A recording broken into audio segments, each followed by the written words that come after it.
Obviously, with the draft coming up, one of the major positions that everybody pays attention to every year is the edge rusher position. Many people say that the edge rusher is the second most important position in football next to the quarterbacks. And so we're going to dive probably head first into some controversial edge rusher rankings. I'm certain that there's at least one thing controversial about both of our lists. But Patrick, last segment was mine. It was the marriage segment. I came with the metaphors and the relationships and everything. This segment and this list belongs to you. So why don't you take us through your edge rusher rankings, and then I will, of course, give the correct or the analytical view of what I think, and then we could deliberate back and forth. Hopefully, not punch each other through the screen. Maybe we'll get through all seven during this segment, but who knows at the end of the day. So, Patrick, do you want to start us off with who is at the top of your list? Yeah. So if you've heard me talk draft, you know who my number one edge is going to be. It's Arvell Reese. I adore this guy. I adore him. Whether it's an off ball linebacker or an edge rusher, he's unbelievable. I mean, you have a guy right here who is such a remarkable combination of just overall athleticism in terms of lateral agility. His motor is nonstop. And I think in terms of pound for pound strength, he is maybe the strongest player I've evaluated in my 6 years of scouting. Really, like he is unbelievable as a bull rusher. He moves guys effortlessly. He sets the edge at such a top notch level. I know he doesn't really have the reps at edge rusher, but when you look at the film he does have when he's lined up at the edge position, there's not a lot to dislike here. I mean, everything in terms of pass rush moves. He doesn't rep them often because he normally just wins single handedly with his bull rush. But when he does need to work another move, he does, and he does it effortlessly, and he wins. I mean, he does have moves. A little bit thin for a full-time edge, but again, his strength more than makes up for it. I love Arvell Reese. I think the only thing that holds him back again is the fact he played a little bit too much off-ball linebacker for teams to love him as an edge rusher. But again, you just got to evaluate the film that's out there, and the film that's out there says he is a unbelievable edge rusher. Again, the way this guy mauls people, both in the run game and when he's pass rushing, it's unbelievable. His strength alone is what gets him this ranking right here. He's one of my favorite edges I've evaluated ever, and that's even with the limited film. Yeah, no, I think, part of the complaint about him playing off ball linebacker at Ohio State is I always make the analogy like, when you're on your 11U travel baseball team, the best kid is playing third base, he's playing first base, he's playing pitcher, he's the catcher, and they just move him around wherever it's most advantageous. And that's what Ohio State did with Arvell Reese. I'm with you. Speed to power. His pass rush repertoire maybe is not as big as you like, but again, that's probably lack of experience. But I think he projects very well going into the draft. I have him at number one. The easy comp is Micah Parsons. I don't know if he'll ever be as good as Micah Parsons, but just in terms of the snap count at college, you remember But James Franklin was here's the playing him at crazy off-ball thing. linebacker as well. He's just a freaky athlete. Micah Parsons is Here's the obviously. crazy thing, though. He's Micah Parsons with more power on the frame. I Yeah, mean, Micah Parsons is a twitchier athlete for sure, but but Arvell is Reese he? still. Like, here's what people forget. Micah Parsons is one Because of the best Arvell athletes I've ever Reese seen at Edge. is Arvell Reese not? I I mean, think look he's at really his good. combine. Look at the way this guy moves laterally. Look at the way he bends around the edge. I mean, he really does have every physical tool A plus plus plus, right? He's similar to Micah Parsons in terms of the evaluation because they threw him all over the field. But I really do think you have Micah Parsons caliber athleticism with a completely different level of Yeah, run defending ability. I do yeah. think you're looking at potentially a stronger Micah Parsons as the ceiling here. So we're both in agreement that Arvell Reese is Edge one. Yeah, we are. Who is your Edge two on your list, Patrick? Ruben Bain. Short arms, you don't like the short arms. You definitely don't. But I'm just going through the notes here. Another guy with remarkable play strength. Loved his first step. I do think his bend around the edge was very good. And even though the arms are short, he knows how to use the hands well. And even though the arms are short, when he gets hands inside, this guy can work a push pull like no one else. I mean, his push pull really is impressive. Another guy who has the strong anchor to really play the run well, set the edge. Of course, the short arms, that's the major knock on him. Lacks counter moves a little bit, right? Sometimes offensive linemen will just outreach him and then he doesn't have an answer, right? And the same way we saw Will Campbell get dominated in the playoffs because he had short arms, we're going to see Ruben Bain get beat by some offensive tackles just because of the arms. And there's not really much he could do about it. But when he can get inside consistently, when he is against a more passive offensive tackle that won't really bring the fight to him, and he has more of the ability to control the rep, Rueben Bain, he's gonna have some really impressive tape in those situations. The same way he did in college. I'm a big Yeah. Ruben Bain guy. I am. Again, if he had longer arms, we're talking about a completely different player. Yeah. But the short arms are his little nerf. He is still a really impressive player, though. There's no doubting that. I think two things to what you said. First off, I think it's actually worse for an offensive lineman to have short arms, a Will Campbell, than it would be a defensive lineman. Obviously, that depends on the way that these guys get into their pass sets and everything like that. But you're right, his hands are violent. So even though he has short arms, I mean, if an offensive lineman is extending and reaching toward him, he could swipe that out of the way, and it's not as much of a factor as an offensive lineman who has to initiate contact. That's number one. Number two, the word that I think about that pops into my head when I see Ruben Bain play is disruptor. This guy, he's just all over the field. He is relentless. His motor is crazy. You saw him in Miami last year. I mean, I love a guy who I can trust on 3rd and 10 and 2nd and 2. I love a guy like that. I think Ruben Bain is one of those guys. Played with just a reckless abandon. You're right. The arm length is um, worrisome a little bit. I saw a stat that was basically like no pass rusher has been taken in the top 40 picks with sub, I think it was 31-inch arms, which is a little bit more than what Ruben Bain has. That's suspicious. That's maybe something to keep your eye on. But I loved his film at Miami. He was a true disruptor. He was violent. He was he was the heart and soul, I think, of that Miami defense, who went all the way to the national championship game. So we're on the same page with Arvell Reese. We're on the same page with Ruben Bain. This might be where Yeah. two roads diverge on a yellow road. Yes. So please tell me who you have at your third edge rusher. Let's wait to address the elephant in the room. But if you're familiar with the class, you're going to know who the elephant in the room is. My number three is another member of that Miami defense, Akeem Mesidor. Let me say, man, Akeem Mesidor's tape, I'm surprised this guy's flying under the radar like he is. I really think he should be a mid-first round guy. Like, I really like what I've seen out of him. The size, you like it. 6'3", nearly 260. Lateral agility, first step, both very nice. He uses his hands insanely well. Like, I really do love his hand usage as a player. Always seems to have a plan when he's getting to the quarterback. You see a lot of guys, they just run around the edge or they just try and work a move. And then when that move doesn't work, they don't know what to do. Mesidor, you never really see that happen. Overall, he just has a deep bag. The club swim is really the move that shines. He knows how to use hezzies. He knows how to use jab steps. He knows how to manipulate offensive linemen in terms of their leverage.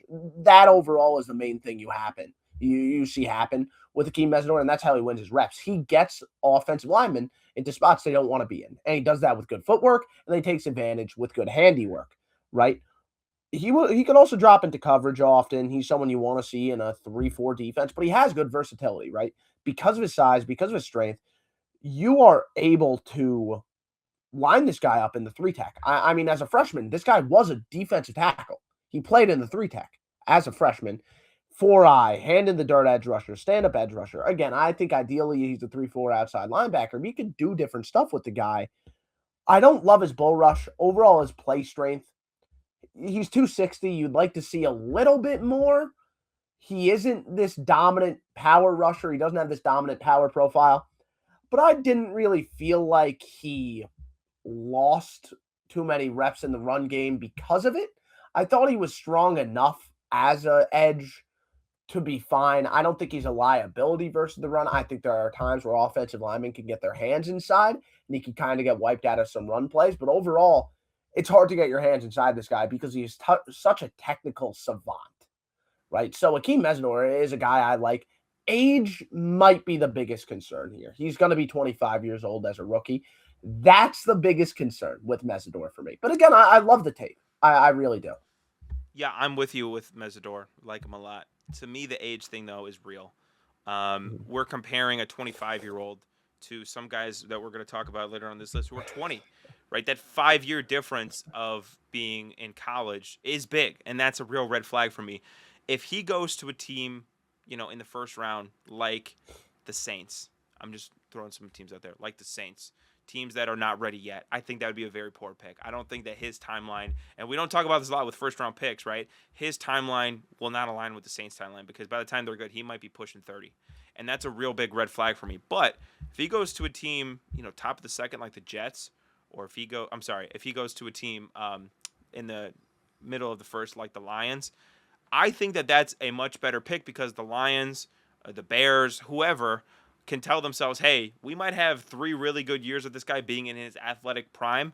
We're in our window. Let's go. That's what I just talked about with the Broncos and Bo Nix. So again, being 25 to me, that's a huge red flag, like huge. And it knocks him down a lot of pegs for me. How about Dallas? I think Dallas would be fine because you can say, hey, we have Dak, we have CD, we have Pickens. Yeah. So if you're a contending team, take Messidor. If you're a team that's rebuilding and you're a team that's like, all right, we're breaking this thing down to the studs, do not take him. His timeline will not align. And again, the age thing, I like his table. It's real. It's real. It is. And I will admit, I think the biggest thing where I struggle to evaluate players is and again, I'll admit it, in my 6 years, I have struggled to do this. Accounting for age is something I've always kind of struggled to do. Like, I'm aware 25. Obviously, you would rather a 20-year-old over a 25-year-old. But at the same time, like, if you're a good player, you're a good player. And having a good player on a rookie contract, whether 25 or not, it's great value. It is. I'm thinking more so in the sense of second contract and sure. this guy going to be better than some of these other players if we fast forward to their careers 3-4 years? I don't know. And maybe that's a valid reason for me to have another player over him. Yeah. Like maybe my number 4, Cassius Howell. Mm-hmm. That's the player everyone had in mind. That's the only one people were thinking of in that moment. Yeah, I can't think of anybody else. Yeah. Yeah. Texas A&M. I really like Cassius Howell. And yes, we're gonna actually get to the guy soon. Don't worry. Hold your horses, right? But let's give Cassius Howell his credit here because, man, what this guy does in terms of speed rusher, right? First step is excellent. And he has elite agility laterally. Another guy who could really bend around the edge at a really high level. Footwork, I think, is very solid. And, man, this guy might have the deepest pass rush bag in the entire class. I really do think that. Bull rush, he has it. Swim move, he has it. Spin move, he has it. Ghost rush, even. He can pull that out and win with it in very nice fashion. And that's the type of thing. When you threaten offensive linemen so much around the edge because of your bend, you're able to work so many more moves here. And he's another guy, uses the hands so well. He could explode into the backfield to force tackles for loss. He's very comfortable in coverage. Another guy in a 3-4 scheme. If you drop him back into the flat, you feel good about it. He has a nose for the football too. Like he'll drop back, tip balls. Like he wants to play the ball. He'll play it very aggressively. High motor player, and he has some high football IQ. Now, another guy, short arms, becomes a very big issue here. Play strength can be an issue. His anchor isn't great. I do think he gets washed out of run plays at sometimes, and he struggles to disengage when offensive linemen get hands on. But he can still play well against the run because you'll see this guy not get touched. I mean, his ability to just completely disengage with guys because they never get to engage in the first place, it really is remarkable. Cassius Howell is another really nice technician, and he's younger than Akeem Mesidor. I think he's like a younger Mesidor a little bit in a lot of ways. Saying somebody's younger than Akeem Mesidor is like saying you could jump over a credit card. But I think I agree with what you're saying. I think the concerns about him in the run game are real. He's really light, and I doubt that obviously at the frequency that he does in college, he's just gonna be able to just blow guys off the ball, and that's how he has to win in run plays, in my opinion. So the size does concern me a little bit. But from a pass rush standpoint, the guy's really good. Probably a top 2 or 3 pass rusher in the draft. Yes. I mean, this guy just sacks in bunches this year. But we got to go. He's a guy, though, that could blow up run plays, even if he doesn't anchor down. He'd have to win with speed, though. Exactly, but he can. And we've seen guys do that. But you do that less consistently. Because of how good his handiwork is, he can, completely avoid an offensive lineman getting hands inside for an entire rep. I mean, real. Again, not a landmark defender against the run. I'm not going to act like this, but he could definitely blow some plays up in the backfield. No. Well, it's that time, ladies and gentlemen. Yeah, okay. We got to get to your next player, and this might take up every second we have remaining in the segment, but please tell me who your fourth, and yes, I said fourth, best edge rusher is No, in this fifth. draft class. The Oh, fifth. fifth. Wow, fifth. Yeah. Okay, so yeah, I'll say it, and I will say you switched up. I thought you were on the train with me for a period of time, but clearly you're not. David Bailey's my fifth edge, right? And I'm not gonna lie, it kind of took a lot to even get him here. David Bailey. So let's start with what is good about him. David Bailey's athletic profile is really nice. I mean, there's no doubting that. The speed around the edge is incredible. He has some of that great bend we just talked about. First step, really, really damn nice. And the spin move is borderline unstoppable. Thing is, you can't make a career out of a spin move, right? And you know what else you can't make a career out of? Just running around the edge and doing nothing else. And I'm sorry to break it to you, man. David Bailey's tape, his impressive plays and his, highlight plays are like 90% just that. Just like running around the edge. And yeah, against Jawan Taylor, you might get him once in a game. But against real offensive tackles that are good at the sport, you're not winning like that. You have to work moves. He has a spin move. Not really much else. He doesn't really win with his hands. I mean, he's not a great hand fighter. I'm sorry. He has a ghost move. Fine. He could play off the ghost move a little bit. The thing is, I feel like David Bailey took a little bit too much time studying the highlight moves, the flashy moves, and he didn't really get the fundamentals to really set those up. You can't win by just running around the edge. And you could win a few times with the ghost move. You could win a few times with the spin move. You're not making a career out of it. I'm sorry. I'm being 100% genuine here. And that's fine.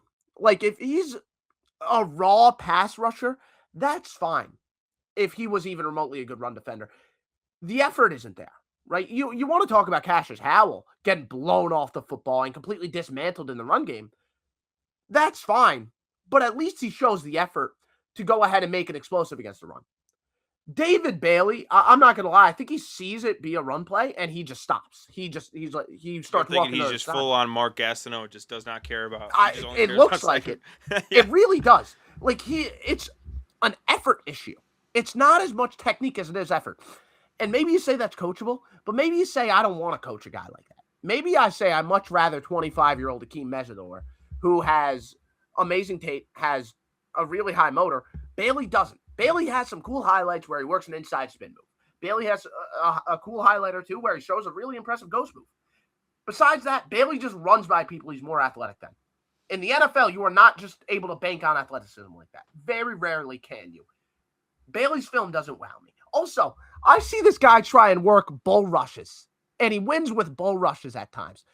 Yeah, dude, I'm sorry to break it to you. You're not strong enough to do that. You're not big enough to do that.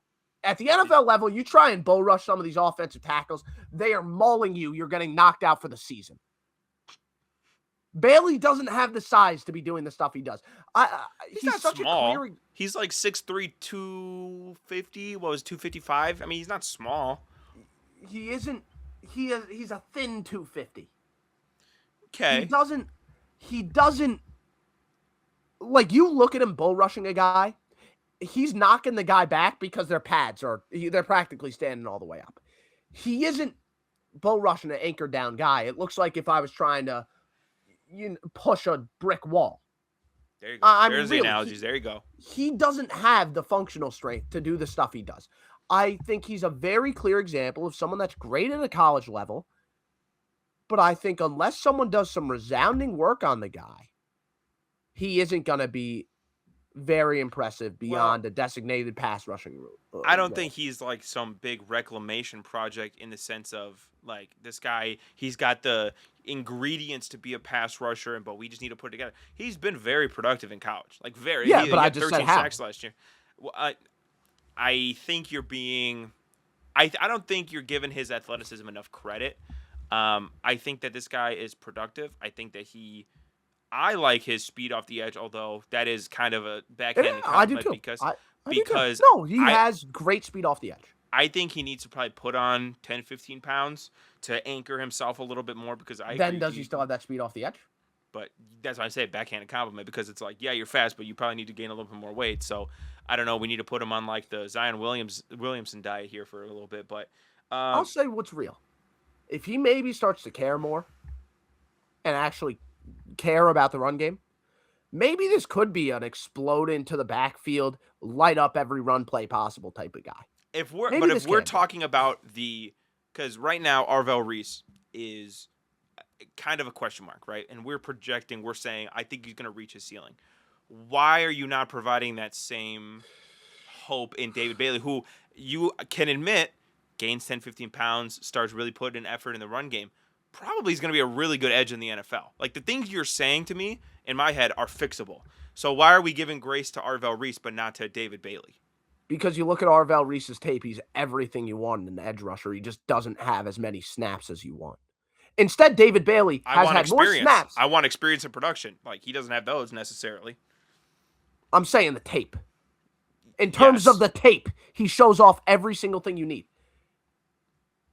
Meanwhile, David Bailey, yeah, he has numbers, man. That's awesome. That's cool. Let me watch how he got those numbers. Oh, he ran by this guy. Oh, he bull rushed this guy who didn't even remotely lower his hips. It is a completely different story. Part of that's just in terms of scouting. scouting. They're going up against accountants and but I'm going to be honest. I didn't see. I'll say this. I haven't seen a single impressive bull rush rep from David Bailey. Yeah. At least in last year's tape. Maybe if I dive back to his tape from, before he was playing for Texas Tech, maybe I'd feel differently. But in terms of his tape last year, I didn't see impressive bull rush tape, right? Yeah. I saw, again, the spin move, legit. Legit. I think there's a world where he's a really, really nice designated pass rusher. And maybe he shows some more effort against the run. Being number 5 in this class, you're still ahead of some guys I really like. I like Keldric Faulk. I think could be a nice developmental product. I have no idea what to do with Keldric Faulk. I'm going to be honest. I don't know if I like him or not.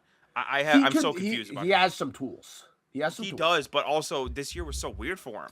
Like, I think Keldric Faulk, you look at him, the issue is he might have some of the worst play recognition in like the history of But then again, he's football. 20. So it's exactly. Like, you get the Akeem Mesidor senior treatment for 5 years, and all of a sudden maybe he can recognize a screen. You know what I mean? Well, let me say, I was very close to having Keldric Faulk out of David Bailey. Oh my god, dude. I'm gonna be entirely legit, and I do think Keldric Faulk's ceiling is higher than David Bailey's. I'll be honest with you. Well, his ceiling, I think that's first of all, that's insane. Second of all, the argument there is he's 20. He can't even drink a beer yet. Like, we don't know what he's going to be. 20, and he has a power profile that impresses me on tape, and it's not just, this win was marked against. He had some funky technique last year, bro. Technique. Funky. That's coaching, though, partially. Yeah, again, Keldric Faulk, I could see him being a nothing in the NFL, but I could also see him being a hell of a football player.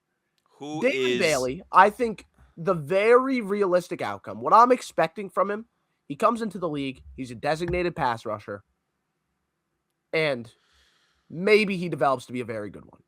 Or maybe he just tries to beat people around the edge, and he'll beat bad offensive tackles and not good ones. Because that's, again, what it looked like in college. I like TJ Parker. Not love him. I don't love him. I think the power profile is nice. Mid-second, probably. Mid-second, maybe early third. Early third, right? Keldric Faulk, though. He'll be going to Bears. I'll say that. I think Keldric Faulk is more of the developmental product who could develop, like, he could become a stud here. TJ Parker, on the other hand, again, I think you're likely looking at someone that's really just there to anchor down against the run. I think that's really what you're looking at. Yeah. He can be a really nice pass rusher with just the bull rush. I think there is a little bit of potential there. But yeah, overall, I think it's really the top 4 guys. Then I would say David Bailey or Arvell Reese is in a tier of his own. I would say Rueben Bain's in a tier of his own. Howell and Mesidor, I would say, are kind of in their own tier. Then I would say Bailey and Faulk are in their own tier. And then you get into this weird spot after that where, like, TJ Parker, Malachi Lawrence, Young is good, Byron Young. Height, Zion Young. I think you get a lot of guys that are more of, like, role players then. Yeah. It's an interesting edge class for sure. Yeah, I'll say that. And I think the big thing they have to keep in mind, and it's always not how I approach the draft and these evaluations, but I do think it's very real. With the NFL draft, the top 3 or 5 guys are not, pretty much never, the top 3 or 5 guys. There are busts in this league. And I'm not saying I put David Bailey low because I wanted to be different, but I'm saying I noticed I had something different on my rankings here, and I chose to encourage it instead of just being a coward, right? Because that's normally what works. When I had Quentin Johnston as the 11th best receiver in that draft, I didn't say, oh, everyone else has him as the wide receiver 1, so I'm going to change it. I said, oh, I feel great that I have that. You know, when I had Amon-Ra as a top 3 receiver in his draft class, I didn't say, oh, no one else has him top 3, I should move him back. I said, well, being different is how you become right about the draft. Sometimes I look like an idiot. I will admit there are times where I look like I'm a complete, I know nothing. Yeah, I thought Jaden Daniels was going to be horrible, so I'm going to like walk that one back a little bit. But yeah. But that's the thing about the draft. You have to be able to go ahead and say, hey, I disagree with the consensus. Because if you just agree with the consensus all the time, you are going to be wrong. Because the consensus is wrong. That's not because the draft system is wrong. That's just because it's a really difficult thing to do. And people are going to be wrong sometimes. People are going to be right sometimes. I do think the general consensus is wrong on David Bailey this time around. Interesting. And I'll say, like, the draft is an imperfect science. Myles Garrett was the first pick in the draft. Max Crosby was a 6th-round pick. There's so much in between. Like, we have not diluted this down to be a perfect science. It is something that we're still tweaking. And I encourage, like, I know I made fun of you for having David Bailey that low, but I encourage it. Like, I think it's good that we have strong opinions on players. Because guess what? When you're right, you look like a genius. All right? And when you're wrong, you get a bunch of comments. Draft, so it's not my fault. Yeah, it's not my fault. Well, I didn't know they were going to take him. He hasn't played a snap. What do you want me to say? Yeah. I didn't know the Saints were going to take him. Their coaching sucks. Like, listen, that's my motto in life. Like, you're never wrong. You're just early, right? That's what I say all the time to myself. So if a guy's like, whatever, if you had like J.J. Watt as a bust, well, guess what? He's not playing the NFL anymore. You are right in 2026. So that's okay. But the draft isn't the only imperfect science in the NFL because free agency, we see some teams get better. We see some teams get worse. Let's talk about some teams that are up in the air in that specific category.